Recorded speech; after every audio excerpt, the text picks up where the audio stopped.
दिल्ली के coaching centre में भीषण घटना के बाद बिहार में भी सारे कोचिंग सेंटरों पर जांच के आदेश दे दिए गए हैं। 3 दिन पहले जिस तरह से एक निजी कोचिंग संस्थान के अंदर पानी भरने से 3 विद्यार्थियों की मौत हो गई थी, जो एक भीषण दुर्घटना के साथ संचालक का बड़ा लापरवाही माना जा रहा है। इसी को लेकर बिहार के भी सभी कोचिंग पर उनके मानक को लेकर सरकार ने सभी जिलाधिकारियों को आदेश जारी कर जाँच का भी निर्देश दिया है। आज पटना में शिक्षा मंत्री ने जन सुनवाई कार्यक्रम में मीडिया को क्या कुछ कहा है, देखिए। नमस्कार, आप देख रहे हैं केबीसी न्यूज़। मैं हूं अमलेश आनंद। बिहार के शिक्षा मंत्री आज बहुत एक बड़ा बयान दिया है। जैसा कि आपको पता है कि दिल्ली में जिस तरह से कोचिंग संस्थान में पानी घुसने से हादसा हुआ था, उसको लेकर के बिहार में भी प्रशासनिक गतिविधि और साथ ही सारे डीएम को भी ये अलर्ट कर दिया है कि जितने भी कोचिंग संस्थान हैं बिहार में, उस पर नकेल कसा जाए। क्या कुछ कह रहे हैं शिक्षा मंत्री, आइए सुनते हैं। सभी को नमस्कार।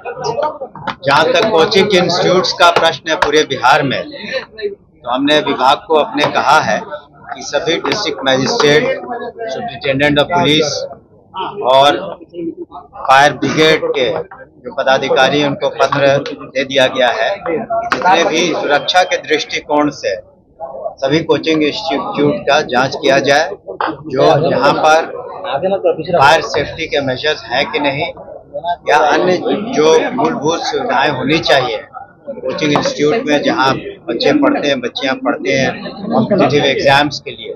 ये निर्देश हम लोग भी विभाग की तरफ से सभी district magistrate, superintendent of police और प्रतिलिपि हम लोगों ने फायर ब्रिगेड के जो डिपार्टमेंट है उनको भी दिया है।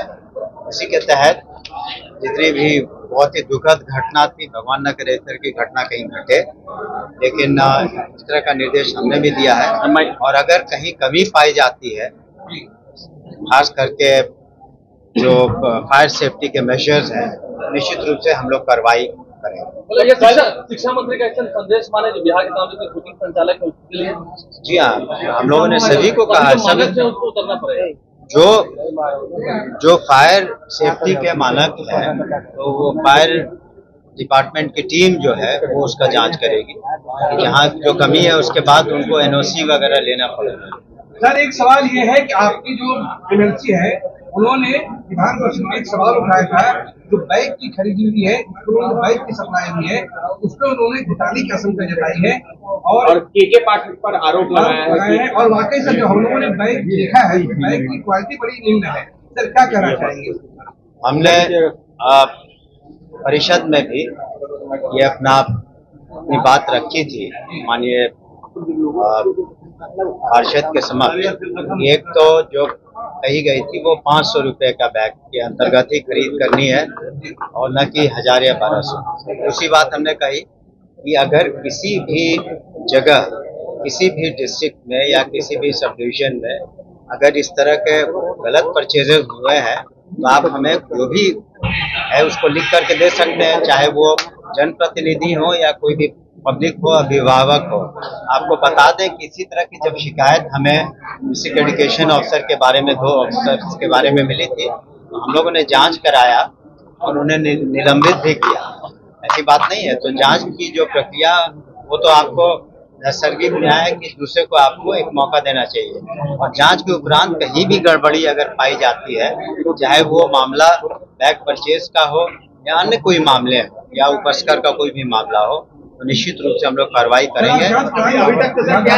जो भी पिटीशन मिलते हैं, जैसे हमें माननीय विधायकों ने कहा था मोतिहारी में, पूर्वी चंपारण में, तो उसको हमने डीडीसी से जांच के लिए कह दिया है। जैसे जांच रिपोर्ट आएगा तो उसके अनुसार हम लोग कार्रवाई करेंगे।